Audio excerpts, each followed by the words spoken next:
Welcome to the Boys and Goal podcast. I am Ricky. I'm Jordan. And today we have a really good podcast. We won. Yeah, the best around. Yeah. I was actually expecting a loss. Not really a loss. I was expecting a tie. Because I was like, well, Orlando is doing pretty good, you know. Yeah, I was expecting a bit of a tougher match, but yeah, it absolutely would have been if not for Joe Willis. Yeah, man. Joe Willis is a brick wall. Yeah, I mean, if Hani hadn't got a goal and an assist, that's easy man of the match right there. Yeah, clean sheets. Is this the fourth one, right? 4 and 6, yep. Yeah, let's go. He's tied, I don't remember with who, but he's currently tied the most in the MLS so far. There you go. Yeah, Joe Willis is doing really good. And we got Hani Mukhtar scoring and assisting. Yeah, the assist is a little questionable, unfortunately. No, the ball stopped. I mean, I don't know. It's hard to tell. So like we're kind of biased just because Nashville SC, and of course Orlando is like the ball didn't stop. You know, they're biased as well. So we gotta go with what happened. And they gave us a goal, so it is what it is. Yeah, crazy chip goal from Fafa with that. Very. Got absolutely drilled in the process. Yeah. If that hadn't gone in, probably would have been a penalty. It was outside, I think. It was outside of the box. Oh, was it? It would have been close. It was close, yeah. Yeah, it was close. But yeah, I mean, hey, there you go. Fafa Pico, his first goal, I called it. I mean, not on this game, but I called it that it was coming up. First league goal. I think he scored for us in the preseason, but yeah, first league goal for us. I think he scored against Cincinnati in the. That sounds right. I don't know. Yeah, I'm not sure. That we scored a whole bunch on Cincinnati in the preseason. But yeah, I'm glad that he's got a goal. Now hopefully it's gonna be more. Yeah, hopefully first of many. Yeah, first of many. Hopefully he gets more confident and goes for it more. Same with Hani. You just gotta break that in, you know. And the same with CJ. We hopefully want CJ. God. You know, he's the next one. I'm calling CJ still next. 0 goals from any of our strikers.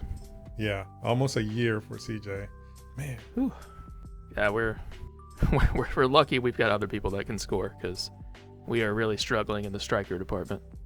Yeah, and it's not like they're not doing work. They're definitely doing work. CJ and Bunbury, they're doing work. I think while we were watching the game, I told you that Bunbury looked a little clumsy, and I've noticed that in the past couple of games. I'm not sure what's going on with his game. Of course, he's not starting. He came in late too. Yeah, he came in late. He came in on the 80th. 77th. He replaced CJ. Yeah. So I mean, Bunbury for CJ, of course, that's an even exchange. Yeah, we were already 2 up at that point, so we were just trying to hold out to finish off strong. Yeah, so I can't say too much about Bunbury coming in and not going for it too much. The one thing. Yeah, at that point, everyone's goal was just not really defense, but just don't hold on. No mistakes. Yeah, don't I mean, we were at that time. When was it that we scored the second one? It was the 73rd minute. Okay, so right before Bunbury came in. Yep. Yeah. And that was a really good goal by Hani Mukhtar. Another weird angle, yeah. Yeah, that's physics right there. Took a bit of a deflection off the goalkeeper, but yeah, he hit it towards goal. It kicked. I think the keeper was able to get a hand on it or a foot or something. Yeah, he made some kind of contact. Yeah, something happened, but with the momentum going forward, the ball rolled in, and CJ was right there. So I think that even if it didn't happen, if he bounced, shy from the goal, actually had somebody in the box ready to pounce on a possible save. Yeah, or just a ball in the box in general. Yeah, I mean, like I say, CJ has been in pretty good spots. He's pretty much been there for a few goals that we've had. Just kind of shy from the like he was in the action basically. Yeah, I mean that's why good. I still prefer CJ over Bunbury as our starter. Yeah, because he does get involved even if he's not up there scoring or assisting. Yeah, and the hold up game is on point. I mean he's really good holding the ball. He's really good at headers and everything.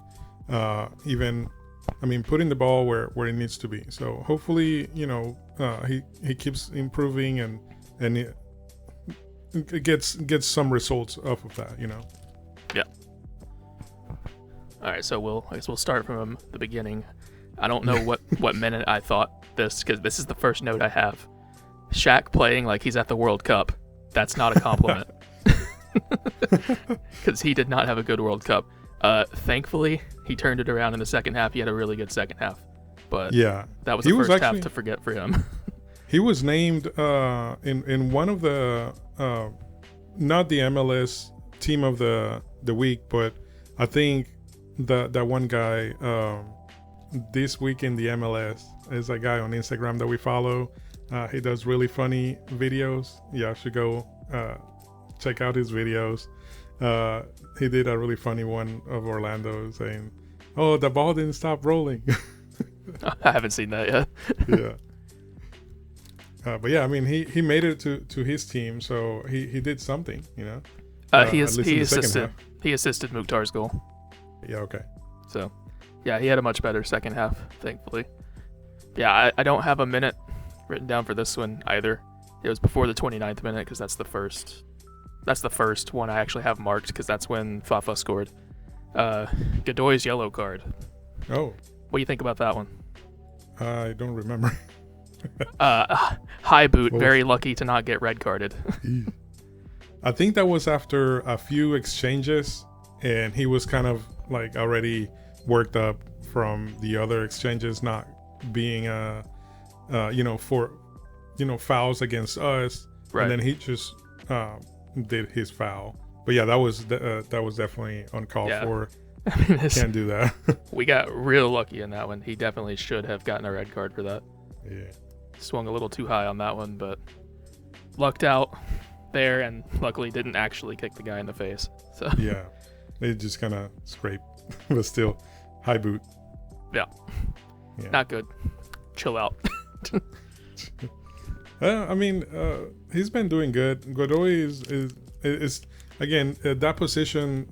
Just mid in general is kind of hard to tell what they're doing when they're not. They're not on the score sheets or anything like that. But you can see what you can see what McCarty did as soon as he came in. Yeah. And you can notice where his assist was to the assist of Mukhtar, right? Yeah. I had that marked down for Mukhtar's goal. That goal was assisted by Shaq, but created by Dax. Yeah, way to go. And, really turnaround performance from last week. Really, I don't know what the word I'm looking for is, but redemption, yeah, I guess. Redemption. But, yeah, he had a horrible game against Cincinnati, and then showed up in Orlando and kind of bossed the midfield as soon as he came on, which was the 66th minute he replaced Godoy. Yeah. And then, 7 minutes later, he was part of that attack that led to Mukhtar's goal. Yeah, at that time, Godoy was exhausted. We definitely needed that change of pace for the midfield. So he came in, he brought in that energy, that initiative. And that was a really nice start, from there. Mm-hmm. I can't remember if he stole the ball or we had it. Yeah, I don't remember exactly what it was. It was just the pass that he got to Shaq was really a pretty tight angle. So tight angle. Shaq was right along the sideline. The sideline, yeah. So it was a tough one to keep inside and still have a really good pass to keep away from Orlando. Yeah, it was good. Yeah, back in the 29th minute, Hani got fouled in midfield. Just on our side of the halfway line. Kind of did that little spinning toss down to like drop the ball, but keep it from rolling away. And took a quick free kick. There's some debate on whether the ball was fully stopped or not. It was very close. Yeah. But it didn't. Very quick thinking to see Fafa making a quick run towards the goal. Yeah, send it right over. He was paying attention. Right over the Orlando defense, and Pico able to chip the goalkeeper as he was rushing out. That was a good heads up play. I think that the way that I see it is when Mukhtar rolled the ball, he rolled it with a backspin, meaning that it was going to stop sooner than usual. And then if you look at the ball, right before he hits it, it did stop. Is very, very fast. It's not something that you would notice. And people usually put their hand on it so that it's actually stopped, and then they hit it. But that would, it's still the same thing. As long as the ball is completely stopped, is good to go. Yeah, but I mean, I don't think you can definitively say the ball was stopped though, because it was so close. Yeah, like it very well could have for like a millisecond, and it very well could not have. Yeah. It looked more like it didn't than it did, but it was very close. No point in arguing these little things now. The goal stood, so whatever. And they checked it, so that's one of the things they checked it. Obviously, I'd be really upset if that happened against us, but yeah, it is what it is. Yeah, for sure. I was looking at it that way too. If that happened against me, I would definitely be mad and be like, VAR or whatever. But the thing is that the ref in the match gave it a go. He said it's good to go. The side ones did as well, and then they actually stopped for a second, and VAR looked at it. And yeah, they did Atlanta. check. They did check. So yeah, that's the only reason why I'm kind of leaning more towards it stopped. To me, that's more of because I don't know if they've really said it for MLS, but with the Premier League, their whole, like the English Premier League, their favorite slogan about VAR is it's there to overturn clear and obvious errors made by the on-field ref. Yeah. So the on-field ref is if it's ever not clear and obvious that the ref made a mistake, then they just stand by whatever his initial call was. And I don't think it was so close that I don't think it was clear if it stopped or didn't stop, and so they just went with what he called on the field. Yeah, I think that at that point they did check it. They asked him to hold on just for a minute. They didn't see anything obvious, so they just went with whatever the ref had already decided. Yeah, that's my stance on that one. So let's blame the ref. Yeah, or thank the ref actually. Yeah, so that with that win, we move up to, I think, did we move up or we stay in the same? We're in 5th, level on points with Columbus. Yeah. So everybody else, every time we lose, everybody else around us loses. If we win, they win as well. Yeah. So we stayed the same. We're still in 5th. My next note is the 31st minute, just 2 minutes after the goal. Whenever their lighting guy did like after they had just scored, trying to disorient us. Yeah, they were ahead for some reason. Somebody during play we weren't really attacking, but we were in the attacking third, and the lights started flashing like as if Orlando had just scored. Yeah, and they didn't stop. We just kept on going like nothing happened. I mean, they can still see. Played through it. I was actually expecting the ref to stop it, but I just thought that was pretty funny. But yeah. And the 38th minute, I have Zimmerman making a really good block. I remember this one. It was a 2v2. Yeah. Like the 2 for us was Zimmerman and Joe, so it was a 1v2 with Zimmerman and 2 Orlando players. Man. But he was, I don't remember if it was a shot or the pass to the other player that he blocked, but he got it out of there quick, very, very well timed. Interference there. Yeah, our defense overall has been really strong. I mean, that's one of the things that keeps the hopes up.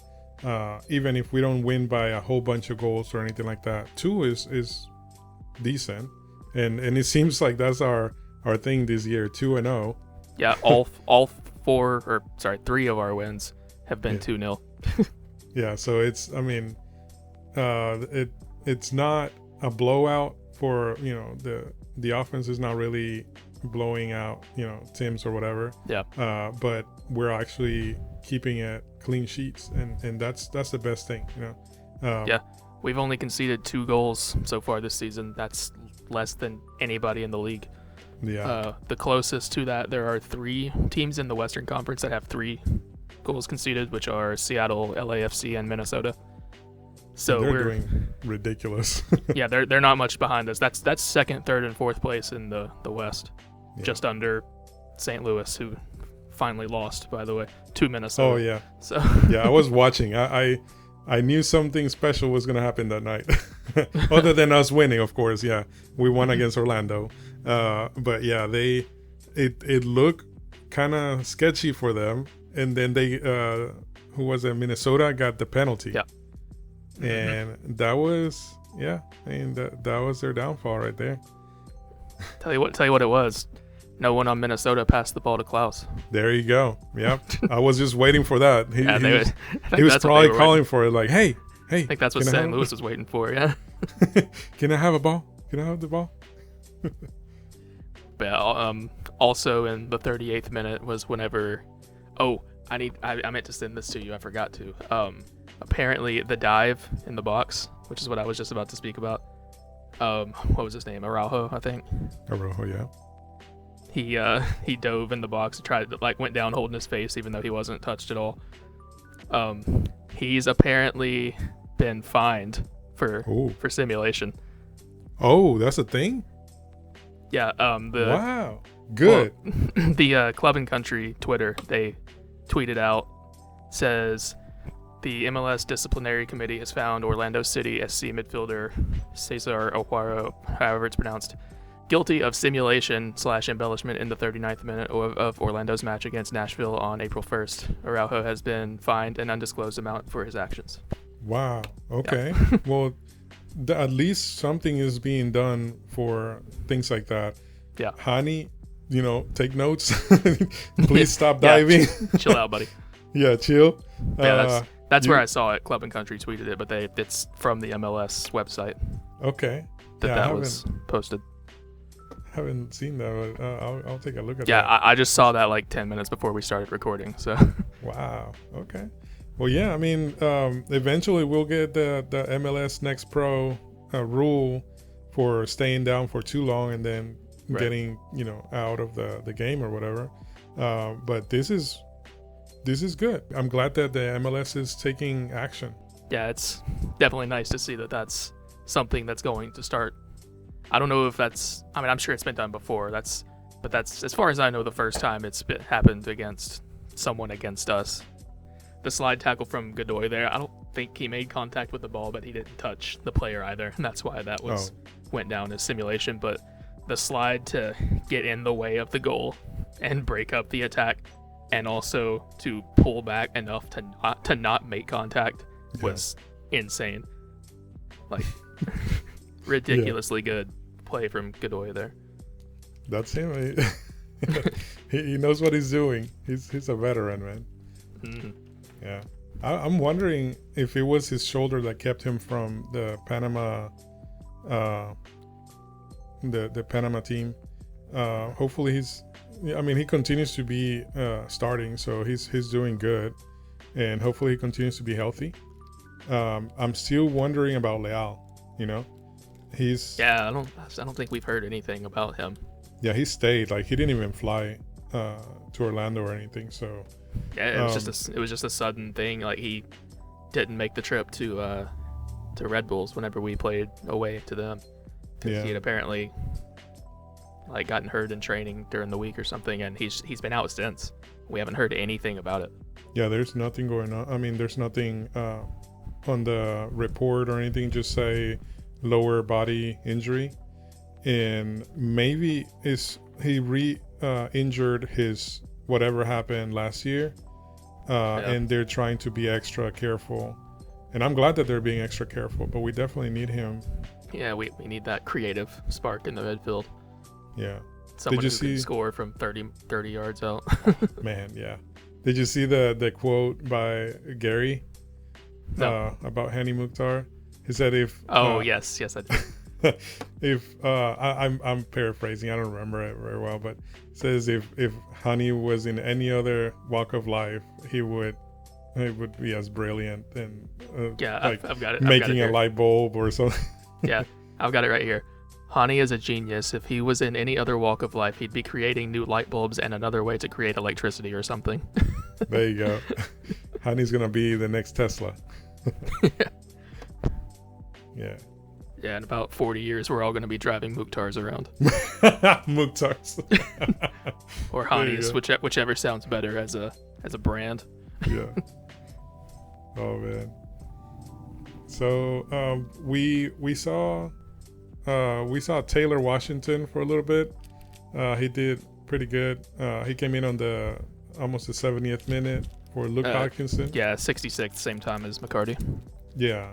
And man, Luke Hawkinson, this is one thing that I noticed, and I don't think that I have it in the notes, but one thing that I noticed about Luke Hawkinson, he was going up too far, and then because of that, Shaq was being dragged up there as well.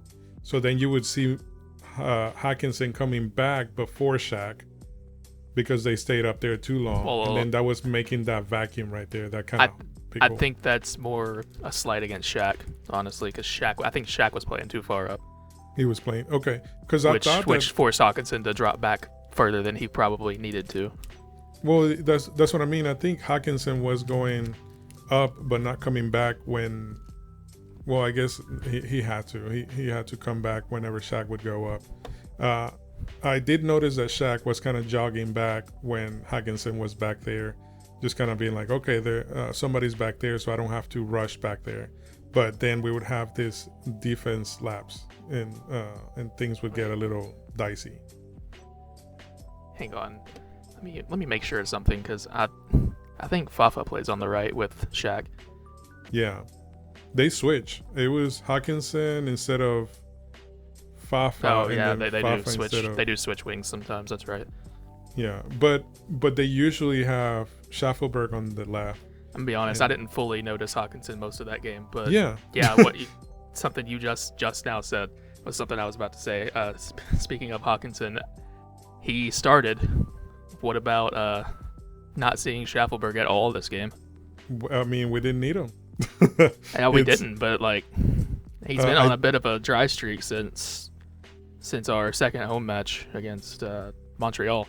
Yeah, and so, the last time that he played was Cincinnati, and he didn't do so well there. Yeah, that's what I'm saying. He hasn't really been performing recently. I don't know if that means he's losing his starting spot, or if it's just no, it's probably bench him for a game or two and let him kind of probably a bench. But if we need him, he would have. If we were behind, I'm sure that he would have been up there. Yeah, he'd have come on for sure. But he didn't come on at all this match, which I thought was quite interesting. I think that also because we're gonna be facing Toronto, he's gonna try to be save him for the revenge match. Yeah, man, that was.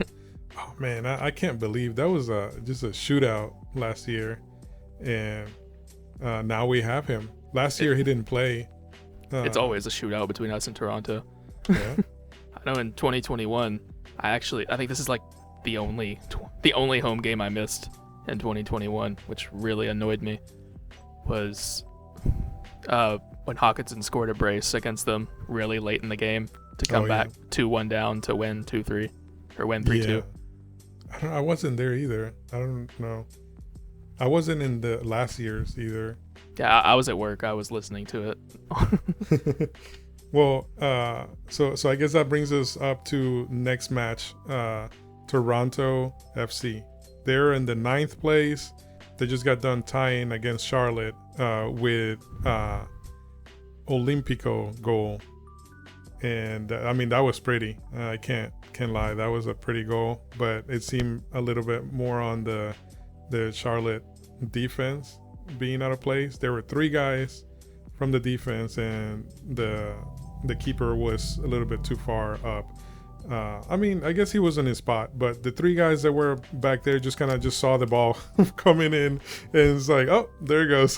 They didn't do anything. I didn't see the goal myself, so yeah, I can't really speak on it. But they don't have the hottest start to the season, but not the worst. They're not losing. They have 1 win, 4 draws, and 1 loss, so they're only 3 points behind us. They won against Miami, which is they're doing pretty good as well. So I don't know. I mean, I actually haven't seen a game for them, so I might have to look into that. Yeah, I need to get into the habit of watching other, because like I'm not really watching like England as much as I used to, like the Premier League over there. Yeah. Like I like the sport itself. I like watching pretty much anything. During the pandemic when nobody was playing, I was watching the South Korean League. Oh man. Because they were the only ones playing. Yeah. So like I love the sport, but it's just none of them I'm really invested in except for MLS. Yeah. Well, Liverpool is not doing great, and thankfully I'm just not as interested lately. It's not because they're playing terrible. It's just I just don't care to watch them that much. They drew with Chelsea today. Yeah, I saw that.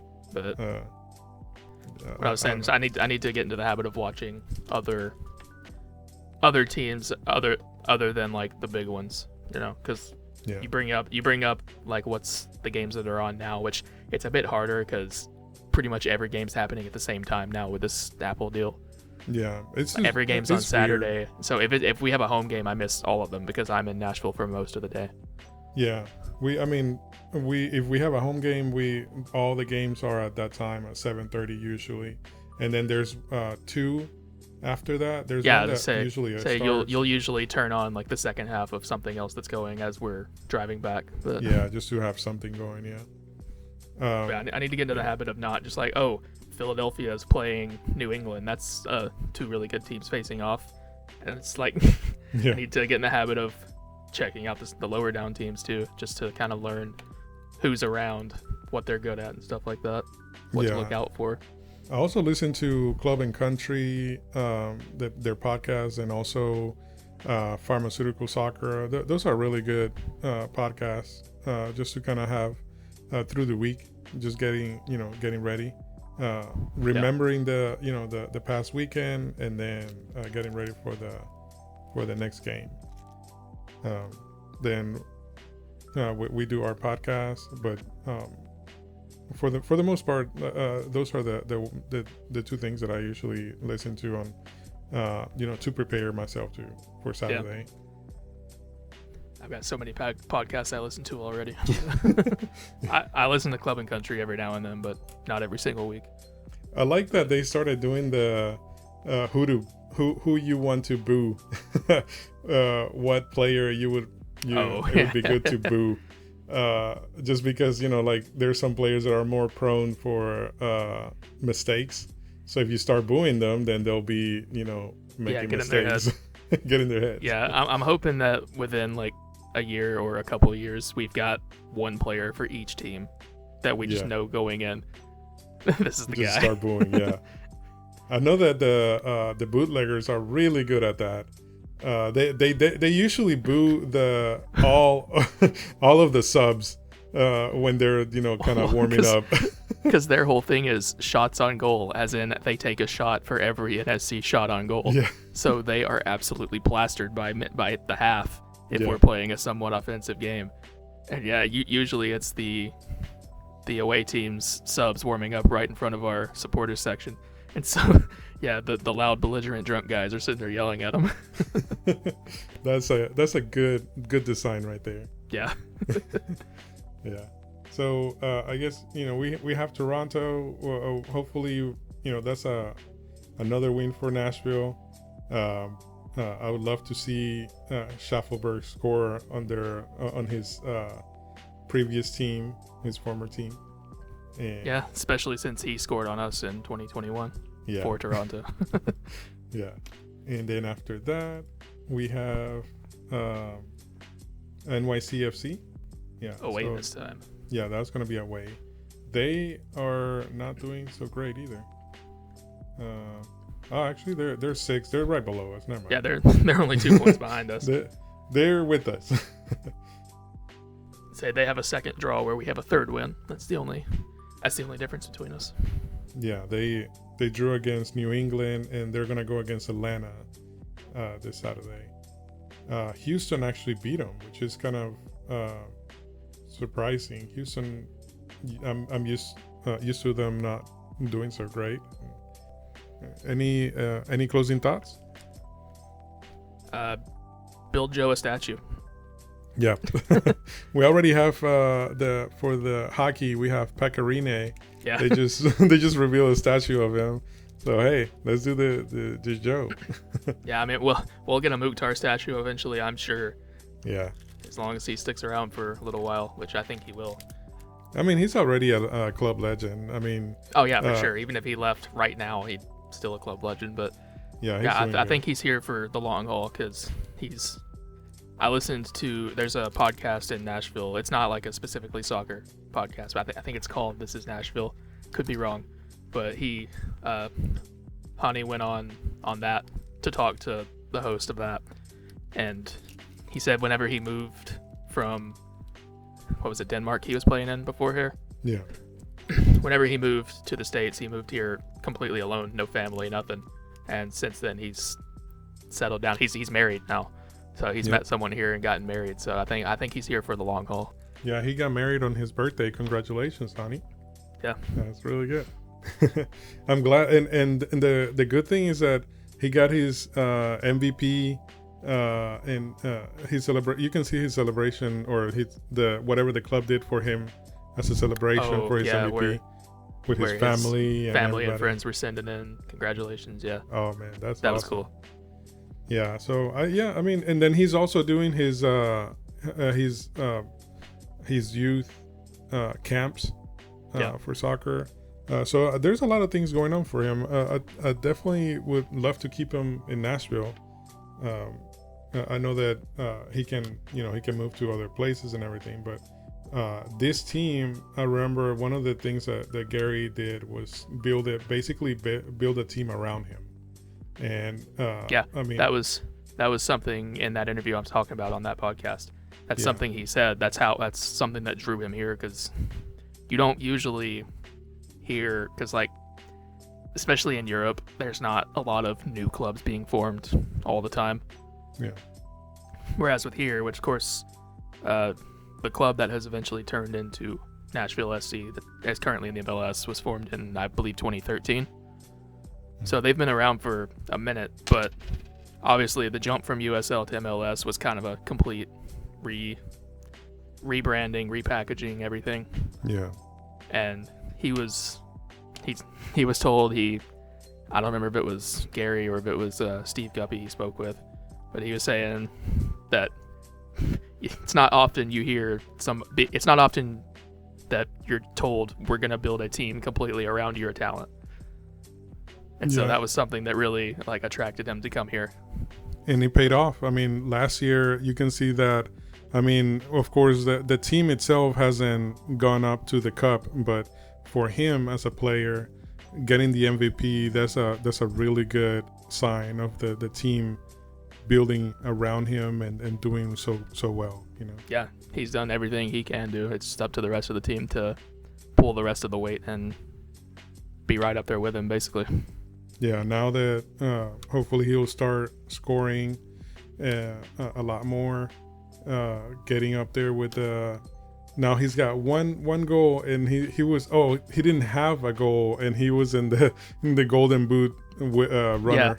Yeah, before the match they showed I guess it was betting odds, who was going to win the Golden Boot this season. I think Hani was 5th, and he at that point had not scored a goal yet. Yeah.